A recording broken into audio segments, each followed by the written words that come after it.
Shri Gayatri tours and travels Chardham యాత్ర complete travel plan.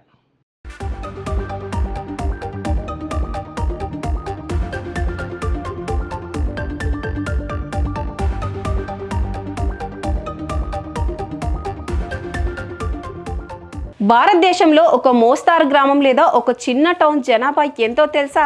సుమారు 20,000 నుండి 30,000 లోపు ఉంటుంది. ఒకసారి ఊహించుకోండి, అంతమంది జనాభా వేరువేరు ఇళ్లలో కాకుండా ఒకే ఒక్క భవనంలో ఒకే కప్పు ఒకే రూఫ్ కింద నివసిస్తే ఎలా ఉంటుంది? వినడానికి ఏదో హాలీవుడ్ సైన్స్ ఫిక్షన్ సినిమా కథలా ఉంది కదూ, కానీ ఇది అక్షరాలా నిజం. ఇంతకీ ఈ భవనం ఎక్కడ ఉంది? దీని వెనక ఉన్న ఆ విచిత్రమైన రహస్యాలేమిటో ఇప్పుడు చూద్దాం.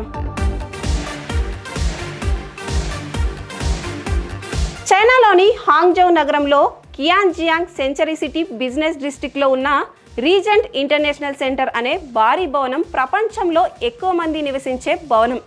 ఈ భవన నిర్మాణాన్ని 2013లో పూర్తి చేశారు. సింగపూర్లోని ప్రఖ్యాత మెరీనా బే స్టాన్స్ హోటల్ను డిజైన్ చేసిన ప్రముఖ ఆర్కిటెక్ట్ ఆలియాలు దీనిని రూపొందించారు. బిల్డర్లు దీనిని ఒక నార్మల్ బిల్డింగ్లా కాకుండా ప్రపంచంలోనే అత్యంత ప్రతిష్టాత్మకమైన 6 స్టార్ లగ్జరీ హోటల్గా మార్చాలని ప్లాన్ చేశారు. అందుకోసమే సహజమైన గాలి, వెలుతురు అద్భుతంగా వచ్చేలా సముద్రపు అల ఆకారంలో అంటే ఎస్ షేప్లో దీనిని డిజైన్ చేశారు. కానీ కాలక్రమేణా చైనాలో ఐటీ రంగం, సోషల్ డిజిటల్ మీడియా ఇన్ఫ్లుయెన్సర్లు హవా ఊహించని రేంజ్లో పెరిగిపోవడంతో బిల్డర్లు తమ రూట్ మార్చి ఈ హోటల్ను కాస్త హై ఎండ్ అపార్ట్మెంట్ కాంప్లెక్స్గా మార్చేశారు. ఈ 39 అంతస్తుల భవనం సుమారు 675 అడుగుల ఎత్తు ఉంటుంది. దీని మొత్తం వైశాల్యం దాదాపు 1.47 మిలియన్ చదరపు అడుగులు. ఇందులో ఉండే పెద్ద పెద్ద లగ్జరీ హోటల్ రూమ్స్ను చిన్న చిన్న అపార్ట్మెంట్స్లుగా, స్టూడియో రూములుగా విభజించి అద్దెకు ఇవ్వడం ప్రారంభించారు. దాంతో ఈ భవనం కేవలం ఒక నివాస సముదాయంగానే కాకుండా ప్రపంచంలోనే అతిపెద్ద వర్టికల్ సిటీగా మారిపోయింది. ఈ భవనంలో ఉండే ప్రతి ఒక్కరి లైఫ్ చాలా విచిత్రంగా ఉంటుంది. ఇక్కడ నివసించే ప్రజలు తమ రోజువారీ అవసరాల కోసం అసలు ఈ భవనం దాటి బయటకు వెళ్లాల్సిన అవసరం లేదు. ఒక నగరంలో ఎలాంటి సదుపాయాలు ఉంటాయో అవన్నీ ఈ 39వ అంతస్తు లోపలే అమర్చారు. దీని లగ్జరీ లాబీ ఎంతో వైభవంగా ఉంటుంది. భవనం లోపలే భారీ సూపర్ మార్కెట్లు, కిరాణా దుకాణాలు, పండ్లు, కూరగాయ మార్కెట్లు ఉన్నాయి. వందలాది మంది ఒకేసారి కూర్చొని తినగలిగే భారీ ఫుడ్ కోర్ట్లు, రెస్టారెంట్ రెడీగా ఉన్నాయి. నివాసితుల కోసం అత్యాధునిక జిమ్లు, స్విమ్మింగ్ పూల్స్, లగ్జరీ సెలూన్లు, స్పా సెంటర్లు, ఆన్లైన్ క్లినిక్లు మరియు చిన్న పిల్లల కోసం స్కూల్స్ కూడా లోపలే అందుబాటులో ఉన్నాయి. ఇక చైనా యువత ఎక్కువగా ఇష్టపడే హై స్పీడ్ ఇంటర్నెట్ కేఫ్లు, గేమింగ్ జోన్లు, స్టైలిష్ టీ షాపులు ఇక్కడ స్పెషల్ అట్రాక్షన్. అంటే ఉదయం లేచినప్పటి నుండి రాత్రి పడుకునే వరకు కావలసిన ప్రతి వస్తువు, ప్రతి సర్వీస్ కేవలం ఒక లిఫ్ట్ బటన్ నొక్కితే చాలు కళ్ళ ముందుకు వచ్చేస్తుంది. మరి ఇంత పెద్ద బిల్డింగ్లో ఎలాంటి వాళ్ళు ఉంటారో తెలుసా?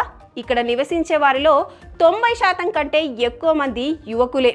ముఖ్యంగా చైనాలోని టెక్ కంపెనీల్లో పనిచేసే సాఫ్ట్వేర్ ఉద్యోగులు, కాలేజీ గ్రాడ్యుయేట్లు మరియు లైవ్ స్ట్రీమింగ్ చేసుకునే సోషల్ మీడియా ఇన్ఫ్లుయెన్సర్లు ఇక్కడ ఎక్కువ మంది కొలువుదీరారు.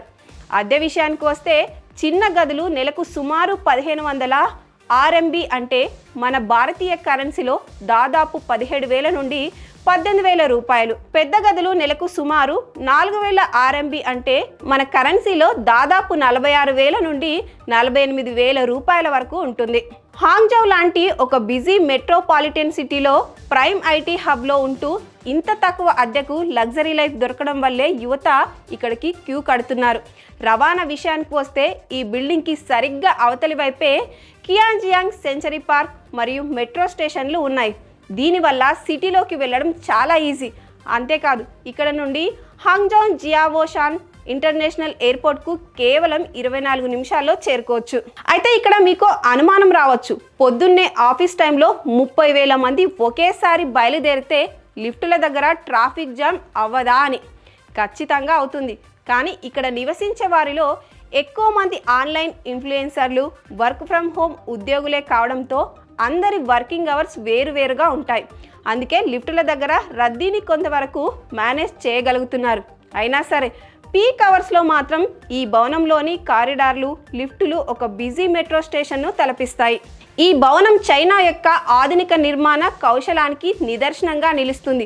భవిష్యత్తులో భూమి కొరతను అధిగమించడానికి ఇలాంటి వర్టికల్ సిటీల అవసరం ఎంతైనా ఉందని కొందరు నిపుణులు కూడా అభిప్రాయపడుతున్నారు.